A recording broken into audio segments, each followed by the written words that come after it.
Hey, everybody. Welcome to the Deep Dive. I'm Paul Wellington. That's Ian Boyd. And we are going to be continuing up our little series of digging into the secrets and the nuggets and the information mine of Texas football through this here vehicle right here, the 2025 Longhorn Football Prospectus, Thinking Texas Football. But before you get that in your hands, you need to put your mouse in one of your hands and click here. That's right. Inside Texas is running an amazing promo. You got to join. It's the best Longhorn conversation that you can find. Get Inside Texas for $1 your first week. As a bonus, your membership includes a complimentary year to The Athletic. Pretty sweet promo. I'd be happy with just the free week, but we got extras. I love it. And then, of course, we're going to be talking about this today, but get out there, buy Thinking Texas Football today. 61,000 words of burnt orange goodness. It's a breakdown of the Texas Longhorn roster, the current roster building and NIL environment. And I got to say, I nailed it because a lot of the things that I'm writing about actually happened and are happening right now, if you've been keeping up with the headlines. And also, I do reviews of every SEC and season conference or season opponent, very in-depth, much more than the cursory few paragraphs that you'll find in the other national reviews. This is the best thing that you can get to get educated on the Longhorn football team. And we're going to be talking about it and deep diving into it a little bit today. So I'm going to hand the reins to the very capable Ian Boyd, who is joined by his beautiful young baby daughter who's crawling around the floor at his feet. Oh, I saw a head in the background. So if you hear from her, she's just excited about the book and the Longhorns, just like we are. What's up, Ian? Yeah, she's got it downloaded to her Kindle. She reads it every night. Good for her. Does she read it to you? Sometimes she reads it to me, yeah. Good. Recently, when I was like, I need to read more of this because we're going to talk about it, she said, I got you, Dad. And she'll do accents. It's great. Anyway, so the book, I imagine, well, I don't have to imagine, the section on defensive tackles this year was extensive. And I imagine the work you had to put into it was extensive. Yeah. Because there are like 12 of them on the roster, all probably deserving of some degree of attention. Yeah. And 5 in particular from the transfer portal that are expected to absolutely factor in for this season. Well, how does that depth even... What do they even do with all these guys? Yeah, well, so there's 10 defensive tackles, Ian. That's an amazing number. Probably a little heavy, but that's the point. These guys are being brought in. This is modern college football, which is effectively semi-pro football, right? And some of these guys are effectively in here for a year for a tryout. And, you know, if it works out, great. And some of these guys, of course, are seniors. It's a one-year shot. Guys like Cole Brevard from Purdue. I mean, this is his 1 year, and he's out, and he's going to go to the NFL. And Texas is trying to prepare him and make him a more diverse football player, so he's ready for it. Then you got other guys like Syracuse freshman Murad Watson, who was on the all-freshman All-American team as a true freshman starter at Syracuse. He's here, and he's going to be here for at least a couple more years. And he's a guy we want to develop into a high-round draft choice. So you've got a myriad of options. And Texas is going to play a bunch of them. So we've been very clear about the fact that we're going to play 6 this year. Now, they might tighten that rotation against certain opponents, but we've got 130 snaps between the 2 defensive tackles per game on average, right? Give or take. And we're going to divide it up, and you could end up with several games where it's 20 to 25 snaps a game per guy. And when you tell those big men, hey, go in there and give us 3 to 5 really hard snaps, then that guy's going to go in and he knows he can leave it all on the field, and he won't be back in there for another quarter. So he can give it all. He can leave it all on the field. And that's how you're going to get a better production in aggregate from this group. And let me ask you a question, Ian. Actually, I kind of want to tease that out just a little bit. Sure. Because this is like everybody's favorite thing now after Moneyball. Everyone likes to say replacement in aggregate, right? Yeah, replacing the aggregate because they got Giambi and he hits all these home runs and drives in all these runs. And they're like, well, but we got to replace 3 players. So if we upgrade the other 2 spots, we don't need Giambi. We can make up the production with multiple people. So at defensive tackle, this actually came up on the board this morning a little bit because Sark was extolling the depth in the same manner you are. But my question is, wouldn't you rather have a couple like amazing dudes and want to play them as many snaps as you can? To what extent can you get close to like a Collins or like a Sweat or Murphy by playing a guy just 20 or 30 snaps instead of 50? As Izzy plays the piano to give you your question. So to answer your question, Ian, yes, we would rather have Byron Murphy and Devondre Sweat, and then 2 capable backups, and that would be just fine. We'd be that's what we prefer. However, that's not what we have, right? So the question is, can you get Byron Murphy levels of play from a bunch of fresh guys who aren't as good as Byron Murphy? No, you can't.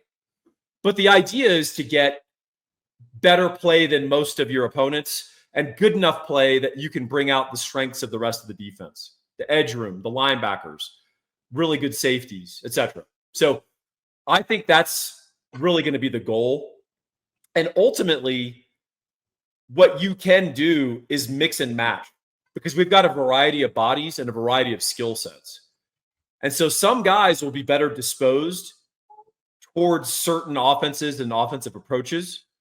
And then other guys will be better disposed to others. So some guys will be, hey, this is our rush quarterback unit. Hey, this is our stop the run. Kentucky's going to line up in 12 personnel and try to bully us. Here's the 2 guys that go in the game that are going to say, not happening.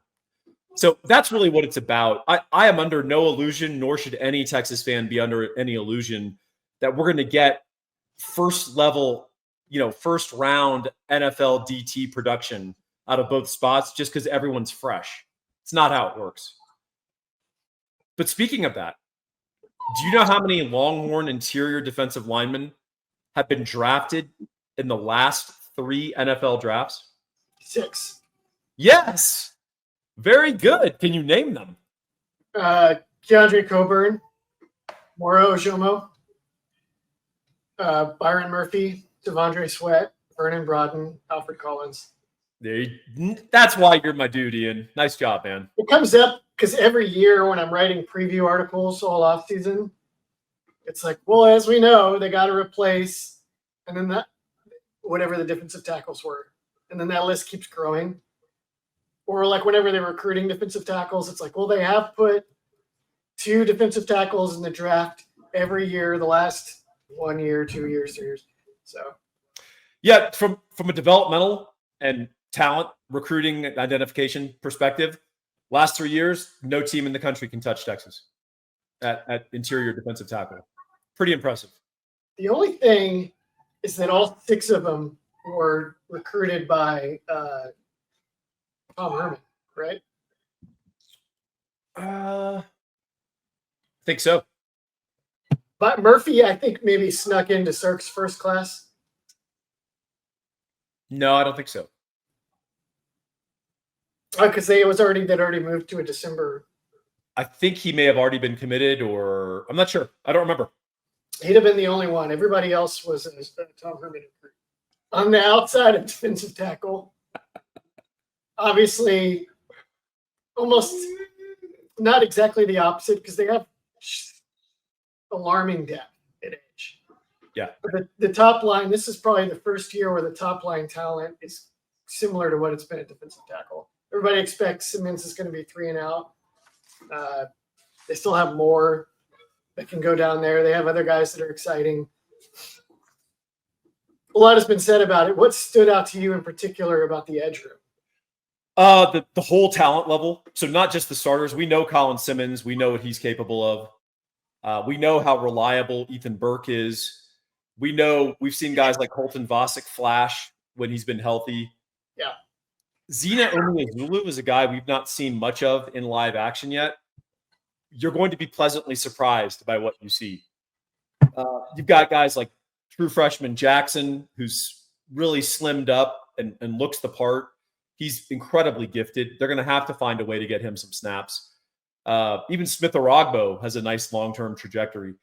Here's what's amazing, Ian, in terms of just the total talent at that room. And you also have Justice Terry potentially playing there situationally, right? Yeah. Here's the amazing thing. Oh, and don't forget Brad Spence, a late move. We knew he had been practicing at edge some, but they decided to make that a permanent move. Brad Spence is a very legitimate college. If he was still at Arkansas, I think he'd be starting for them basically at edge. Yes. Yeah. So that's a very impressive room. You want to go back in the Wayback Machine for a second and look at what our depth chart was in 2021 when Sarkisian took over? Can I try to guess it? Yes. I want you to, can you guess? You want to do it by position or just generally? I can go by position. That's All right, fine. look. This is before the season opener. I went and looked up the actual depth chart, the official depth chart. And this is who we had starting at Buck. Ian? Ovia Gofo. Second team. He was second team? Okay. At that time. First team must have been Rashawn Thornton. Is that Ray right? Thornton from LSU. Yeah. That's right. Those were our Bucks. Ray Thornton and Ovia Gofu. You know who the Jacks were? Thornton, real quick, was a guy that all offseason it was like they may have found something with this one. This guy could be really, really good. And then by the time he got to the season, it was like, I don't know if he even made it like a week before he was hurt. And he was not that helpful. Poor guy. So it was a Gofu. Starting Jack was Jacoby Jones. Wow. Good pull. Well, it was the big thing that makes that easy to remember is he got hurt against Oklahoma. That's right. And his backup in that game was Jet Bush. And it was the backup on our official depth chart. Okay. And things went very awry. Later, we had to move out a young Alfred Collins, you'll recall. Yeah. And so that was our starting edge room. So let me ask you, Ian, where would these guys be on our current depth chart? No exaggerations. Nowhere. Okay, if they had to be on the roster, where would they be on our current depth chart? Jacoby Jones would be like maybe fourth string Buck. It wouldn't even bother with him at Jack. And everybody else would be like being called into the coach's room, being like, if you ever even want to practice, it would be in your interest to transfer. Yeah, so we have no room for you. I honestly think that's the truth. I mean, I think that's the answer. If they had to be on the depth chart, I think Ovia Gofu would maybe be third team. Maybe. Just for maturity. I mean, the truth is, you know who a good comp is for him? Justice Finkley. Right? Yeah. In terms of his baseline ability level. Finkley transferred out, and there's a reason for that. So, yeah, just to give you an idea of where we were. So if you were a frustrated Longhorn fan with our pass rush back in 2021, now you know why. And I've got an interesting, handy little statistical measure of efficacy. Obviously, sacks are not everything in terms of measuring defensive line pressure or any of that kind of stuff. But it's a pretty good proxy. So listen to this, Ian. And they matter too, right? Pressures are great, but sacks have a little more impact for sure. I mean, an offense going into 3rd and 17 has value, right? Yes. So in 2021, we averaged 1.7 sacks per game. That's better than I would have thought, honestly. In we also had to blitz a lot, if you'll recall. Yeah. 2022, 2.1 per game. Wow. 2023, 2.3 per game, which makes sense. Remember, our 2023 pass rush wasn't exactly withering against better teams. Against Washington highlights, and it's pretty stark. Although there's also a scheme part to that people forget. And then 2024, 2.9 per game. Big jump. That was 2.3 to 2.9. 2.3 to 2.9. Yeah. So the question is, are we going to break 3 per game this year? I think yes. I would think so too. I think there's going to be games that just shoot the average up, where they just overwhelm somebody. Especially if they play a team that's like has to throw the ball. Either because of their own design or because Texas puts them in a hole. And then they're just going to pile up. And they're also going to pile up because the second and third team guys are so much improved. Like if it's like garbage time and it's like Colton Bosick and Brad Spence, that's still a better pass rush than Texas had in 2023. Yeah, I mean, UTEP and Kentucky aren't getting a break when those guys come out on the field, and they know that the quarterback has to throw every down to try to catch up from a big lead. So I'll tell you what, you don't have to play catch up if you call this one guy. His name, Gabe Winslow. You can reach him at 832-557-1095. I will keep this short and sweet. If you currently own a house and you've got an interest rate at 6.5% or higher, call Gabe right now if you're anywhere, even if you're out of state. And of course, he's licensed anywhere in the state of Texas. So if you live in El Paso, he can service your loan just as well as a guy from Lubbock or Austin or Houston or Dallas. Give him a call at 832-557-1095. Why? If you have a 6.5% or higher interest rate, he can refi you for free. Ask him how. It's awesome, and it's really cool what he can do. And I have multiple people who have done this with him, to include my co-host on the Everyone Gets a Trophy podcast. It's a painless process, and it's a great way to put money in your pocket. It's win-win. Give him a call. Find out how he can do it for you. All right. Front looks pretty good. We know that the tackles are not going to get run over. No, even if there's a rash of injuries, they'll be able to avoid that. Edges are spectacular. Linebacker, there's a few things that stand out here, really. I mean, you could probably pull a similar exercise with Anthony Hill in relation to some of the previous year's linebackers. Like Jalen Ford was a very good player, but Anthony Hill does some different things. And then Trey Moore is there now. Leonga Lafau, who's almost like the kind of guy that Texas would have every 3 years when a developmental cycle went right. How do you see these pieces fitting together, and what's standing out to you? I think similar to the front, it's you're struck by the diversity of options. Because you have guys as talented as Ty Anthony Smith who are clearly going to be second team guys. But the coaches aren't going to be shy about playing them 25, 30, 35 snaps against at least half of our opponents. So I just think that's a pretty exciting thing. Lafau, I mean, we know he's a really good pass defender. He's also gotten stronger and thicker. Texas is the only program in college football where we have Polynesians who struggle to put on weight. Remember that with Tassili Akana and now Lafau. But hey, Lafau has finally put on 10 pounds. It's in his lower body. So have you been to, I know you have, you've been to Hawaii and gone to a luau? Yeah.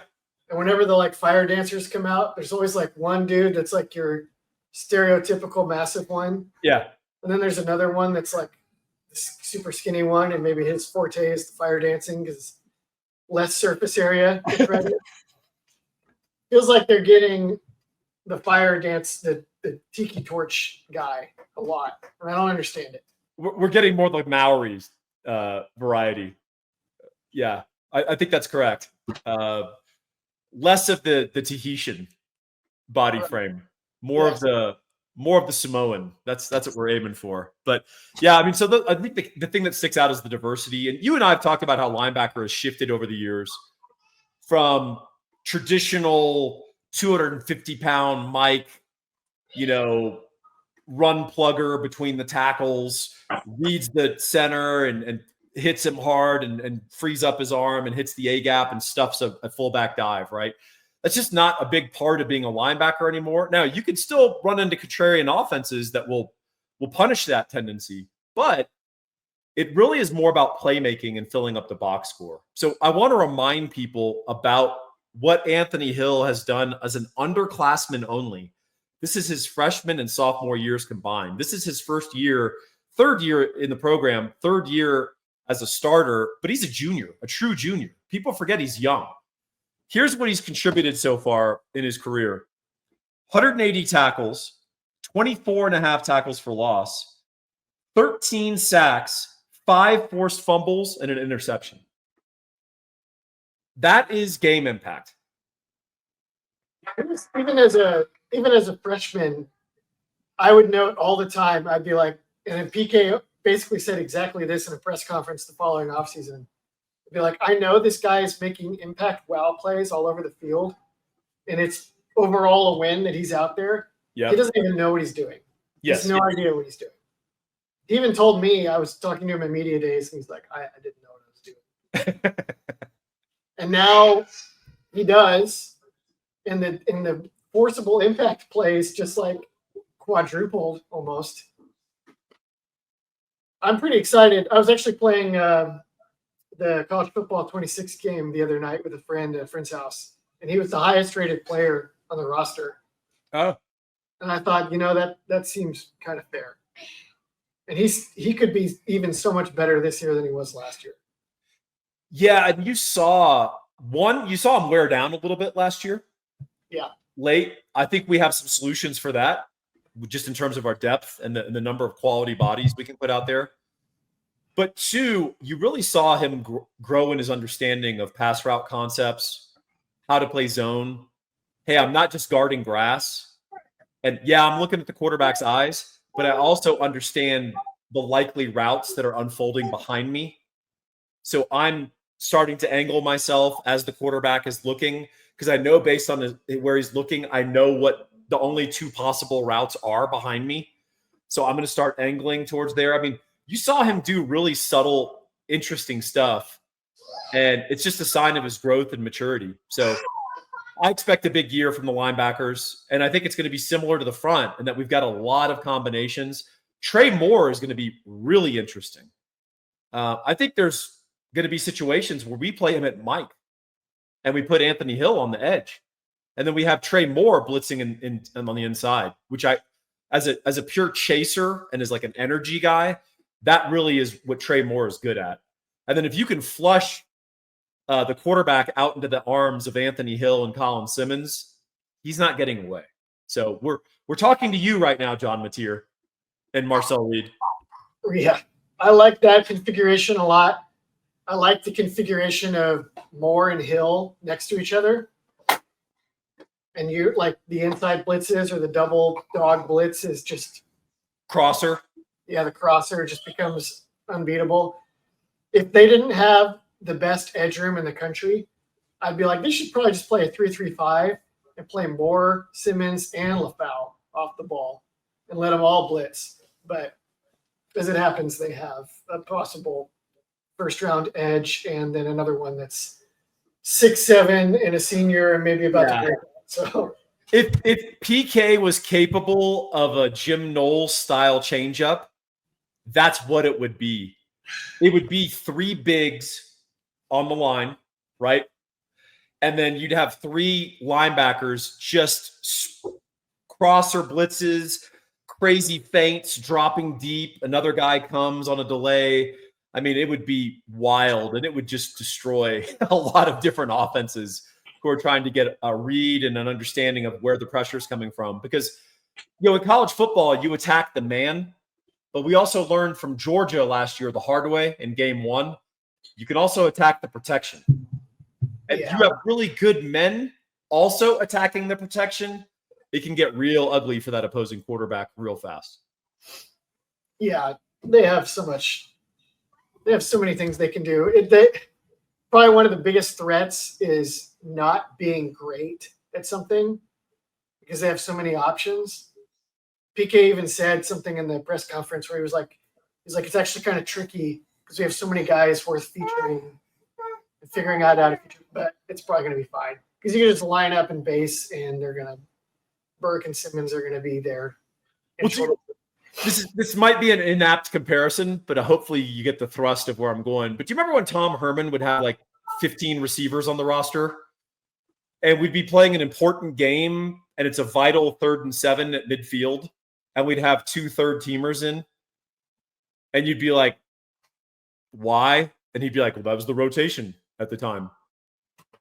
This is a defense where you'll actually have a 2nd or 3rd teamer in at a key moment, and you won't ask why. You'll be like, oh, Ty Anthony Smith, good play. Nice job. Colton Vossick, good pressure. Like, you're not going to have this anxiety of like, we got to have our best guys out there at the perfect time. You know, we want to do that, obviously, and that's why you want to save those snaps for the fourth quarter. But we're not going to be shy or really concerned when Trey Moore is out there with Brad Spence and Hero Canoe and Travis Shaw. Like, we're not going to be like, oh God, we're exposed. It's going to be like, yeah, we're fine. Yeah. It's hard to conceive of many scenarios where it's going to be very worrisome about who's where up front. But Paul, what about the back? What about the back? We've been doing some here.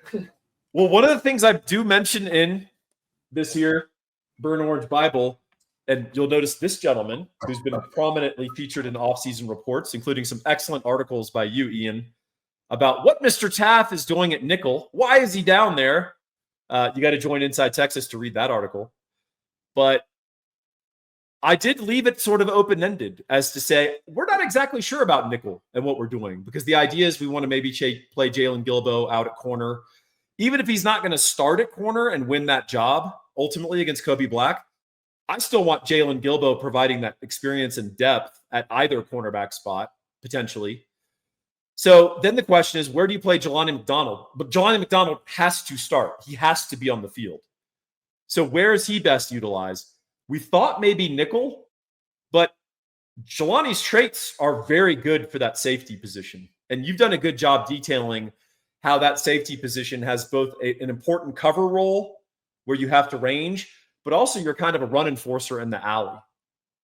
So I'm just kind of curious, what do you think? What do you think we're doing? Are we just looking at options and developing depth? Are we developing a specific game plan for Ohio State? Are we not fully happy with our nickel options? Are we going to play a youngster there? What do you think? What's your instinct tell you? I think they're not fully happy with their nickel options. Okay. I think they're going to try to be very versatile. And there are going to be games where it's like, hey, we can get away with playing Taft down there and have a sure thing. Jelani played there as a big nickel last year and was outstanding at it. He probably maximizes at safety, but he could be very good there as well, especially if you're playing a bigger set. I don't think they have another Jalen Gilbo yet. I think they're trying to find one. Yeah. And I think everybody's like, well, just put Jalen Gilbo back. And they could, but there's a robbing Peter to pay Paul aspect of it. You might actually need him at corner. And also, it's not like Gilbo was not an amazing nickel. He was very solid in a secondary where everyone was at least very solid or great. And that was kind of the strength of the unit. And if you need a little more from that spot because the players around it aren't quite the same, then you would rather upgrade. My hope right now is kind of that a young guy takes it and just gets better over the course of the year. And by the time they get to the playoffs, he's a star. Not just the position name, but like legitimately he's very good. And you're thinking Littleton or Mack there in that instance? I'm probably Littleton is the guy. He seems like he's the guy that's the guy for the job. Yeah, I mean, the thoughts were like, hey, is he too immature? Is he not physical enough? And the feedback we're getting is like, there's a lot of fight in this dog. Like, and that's part of being a nickel is some want to, because there's going to be times where physics aren't in your favor and you got to stick your head in there anyway to disrupt what they're trying to do. Izzy would do that. She got excited at that prospect. But yeah, as much as I like the idea of robbing Peter to pay Paul for personal reasons, I do think that's kind of the issue. The interesting thing, though, is beneath that and beneath our frontline guys, who we do like, it's just a question of where we like them best. I got to say that the freshman, redshirt freshman, and true sophomore talent at DB on this roster is just off the charts. I don't think we've seen anything like it at Texas in a while. Yeah. Me and you could probably remember some competitors, but yeah. Yeah, but you're going back to like Earl Thomas secondaries. You're going back, heck, last year was pretty dang good. But I'm talking about just numbers, right? Like, yeah. let's just say that all these evals have been proving out really well. So that's an exciting thing, and that's very energizing for our special teams because putting those young, super talented, hungry guys out there really upgrades that group. Yeah. Especially, I don't think we're going to touch on that much in today's show, but we've touched on it in other shows. The special teams are likely to, if the special teams are not like an order of magnitude more impactful in games this year, it'll be kind of a shock from how far down they were to what they could be. If special teams aren't top 10 by advanced analytics by the end of the season, what will you eat? Jeff Banks' contract. You're supposed to say, I'll swim the Brazos River or, something. You got to come up with something. I'll eat my hat. I'm not going to pay I don't want to pay the penalty. Make Jeff Banks. Yeah, that's a good point. What do you think? We're excited. Izzy loves special teams. Izzy really needs to see some improvement in the punt coverage and then just making the kicks. Got to make the kicks. That's what exactly. Hey, if you will give the reins back to me, you can go on mute and I'll take us home. How about that? Let's do that. All right. I appreciate it, buddy. Thank you for exploring this fine periodical. Some call it the Burnt Orange Bible. 61,000 words of Longhorn, SEC, and larger college football goodness. That's real goodness sitting right there in your lap. But hey, if you got a young one, this is great reading. My young son loves this book and he reads it all the time, which is pretty fun. Hey, make sure you're joining the best conversation out there. That conversation is happening at Inside Texas. Get Inside Texas for $1 American your first week. As a bonus, your membership includes a complimentary year to The Athletic. Pretty awesome deal. And of course, support our great sponsor, Gabe Winslow. 6.5% rate or better. Give him a call, 832-557-1095. He's going to refi you for free. Ian, Izzy, myself, our excellent producer, hook 'em horns, and let's get fired up. Get those horns up. There you go.